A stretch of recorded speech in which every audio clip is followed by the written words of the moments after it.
आ गया है, चाहे इस तरह के, ये आपके इंडिया के जर्नलिस्ट वगैरह बातें कर रहे थे। तो राजदीप सरदेसाई ने राजनाथ जी से इंटरव्यू में ये सब चीज़ें पूछी और उसको मिस इंटरप्शन दे के किस तरह चीज़ें फैलाई जाती हैं ये आपने देखा ही। जबकि सूरत हाल ये है कि line of actual control LAC एक बफर जोन होता है। आप ये देखें कि इस लाइन के कुछ किलोमीटर्स का एरिया होता है जिसमें जो नो गो एरिया होता है, और उसमें उसमें मूवमेंट अगर कुछ होती है तो that is not part of India.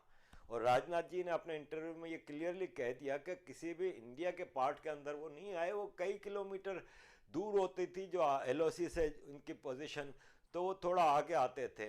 India ने क्लियर अल्फाज में चाइना को, कल जो फॉरेन अफेयर्स की मीटिंग हुई थी इंडिया और चाइना के, तो उसमें क्लियरली इंडिया ने अपनी स्टैंडिंग्स बता दी है कि लाइन ऑफ एक्चुअल कंट्रोल के इस तरफ यानी लद्दाख में, Indian union territory of Ladakh में इंडिया बिल्डिंग अप करे, कंस्ट्रक्शन करे, कुछ करे, nothing has to do with China. China को इसमें कोई एतराज़ करने का हक नहीं है या कुछ भी नहीं है, ये ठोक बजा के कल की मीटिंग में बता दिया गया है।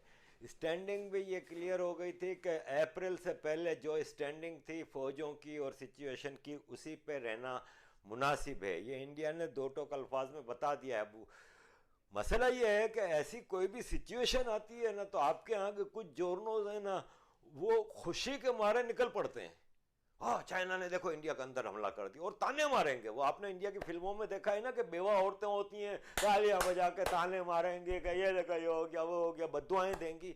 ये जो सबा अरफा टाइप की जो औरतें हैं जो जिस तरह की हरकतें करती हैं, फौरन निकल पड़ती हैं, देखो चाइना आप कहाँ गए, इंडिया की बहादुरी वो अब क्यों नहीं दिखा रहा, चाइना ने इतना कब्जा कर लिया, इतने इंडियनों को हमें बताया जाए तो इनको फिक्र जाग पड़ेगी इंडिया की। वैसे इंडिया में जो पूरे इनकी जो जमातें हैं जो वो करती हैं, इतने सालों से एक्सटॉर्शन के बिजनेस इनके भाई लोग चलाते रहे और आज भी चला रहे हैं, टेररिज्म फैला रहे हैं, इग्नोरेंस फैला रहे हैं, बीफ फेस्टिवल, और कह रहे हैं कि इंडिया में बीफ पे पाबंदी is violation of basic human right. तो पाकिस्तान में पोर्क के ऊपर पाबंदी है ना, तो उस पर क्यों नहीं कहते कि भाई वो भी बेसिक ह्यूमन राइट्स की वायोलेशन है। किसी के बाप की हिम्मत है कि पाकिस्तान में पोर्क का फेस्टिवल मना के दिखाए, जहां पे पोर्क के टिक्के बनेंगे, पोर्क की बिरयानी बनेगी? कोई पॉसिबल है पाकिस्तान अफगानिस्तान जैसे देशों में? जो आप बात करते हो कि फिर इंडिया में बीफ की वो पाबंदी नहीं होनी चाहिए, ये यूरोप में आप कुत्ते का गोश्त नहीं खा सकते भाई, बिल्ली का गोश्त नहीं खा सकते। हर मुल्क के अपने कुछ उसूल होते हैं, उसको आप बेसिक ह्यूमन राइट्स की वायोलेशन बता के एक रिलीजन को फौरन टारगेट करते हो। उन चीजों पे इनको कभी भी दर्द नहीं होगा, कभी बात नहीं करेंगी। बात कब करेंगी?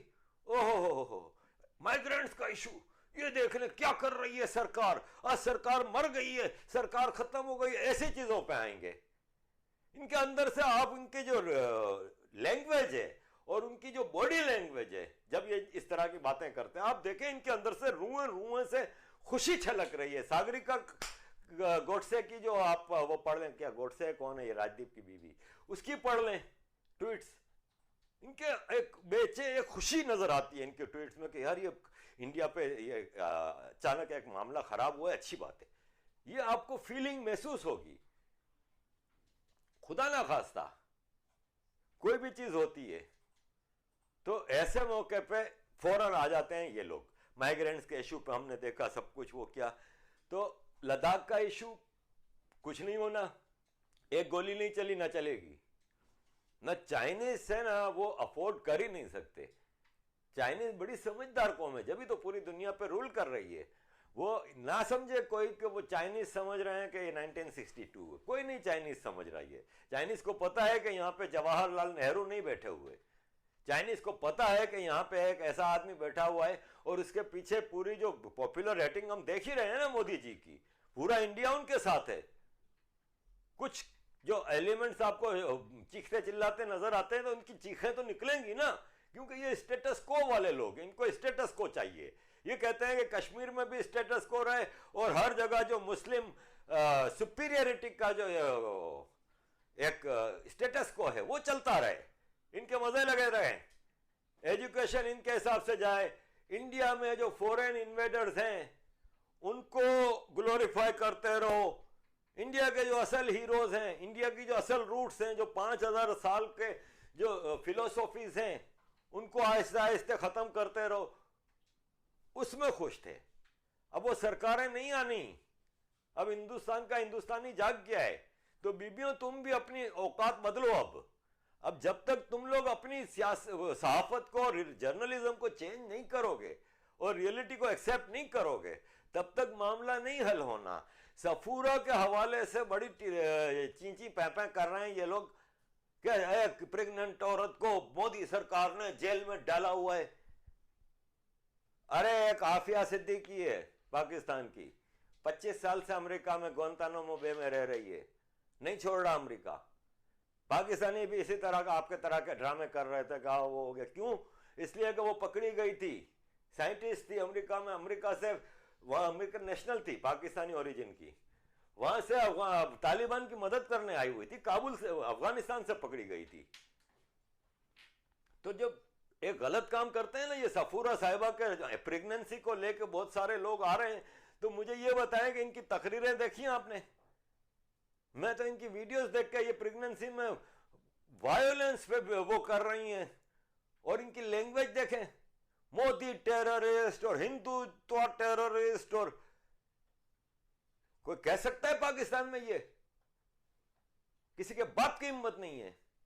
और फिर प्रेगनेंसी उस वक्त नहीं थी जब ये तकरीरें कर रही थी सफूरा, जब वो इंस्टिगेट कर रही थी, जब दिल्ली की गली गली में आग लगी हुई थी, तोड़ फोड़ हुई थी। आप वीडियो तो गूगल पे जाके देखें ना, वो कि किस तरह, जिस तरह आज आप वॉशिंगटन को दिखा रहे हैं और उस पर कुछ लोग जो सेलिब्रिटीज तस्वीर बहा रहे हैं, अमेरिका की सूरत हाल पे, अपने देश के मामला पे इनकी जबान बंद हो जाती है, इनकी सारी विस्डम धरी की धरी रह जाती है जब अपने देश में चीजें चल रही होती हैं। लेकिन कोई देश के ऊपर कोई मुसीबत आ जाए तो ताने लेके फौरन आ जाते हैं ये लोग। और वो जो 2 गिरफ्तार हुए हैं मुसलमान, जिन्होंने फीमेल एलिफेंट को जो खिलाया था बॉम्ब, वो प्रेग्नेंट नहीं थी एलिफेंट। या खाली जज्बात और तकलीफ और ये सब मुसलमानों को ही होती है? ना हिंदुओं को कोई जज्बात खराब होते हैं, ना उनको उनकी फीलिंग्स हर्ट होती हैं, ना किसी और रिलीजन की होती हैं। हम एज ए मुसलमान, हमें हमारे राइट है कि हम किसी के भी भगवान को निशाना बनाए अपने मजाक का, अपने उसका। लेकिन जब हमारे ऊपर बात आएगी तो हम कहेंगे जी इस्लामोफोबिया, हमारे बारे में कोई बात ना करे। इवन सच्चों भी नहीं बोलो कि हाँ भाई फलां लड़की पकड़ी गई थी, टेररिस्ट थी, मुसलमान थी। अबे नहीं, इस्लामोफोबिया है। जहां